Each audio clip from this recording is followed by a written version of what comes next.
have fallen below freezing. Be alert for the potential for patchy black ice. Any untreated wet pavement may become icy, especially in shaded areas as well as on bridges and overpasses. The combination of snow showers and patchy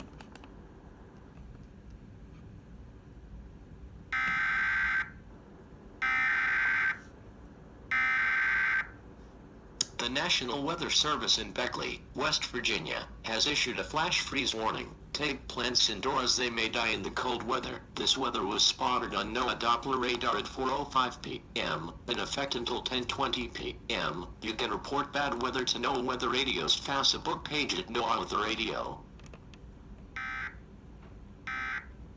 Be the case in shaded areas, as well as on bridges and overpasses. Motorists are advised to travel slowly and cautiously into the early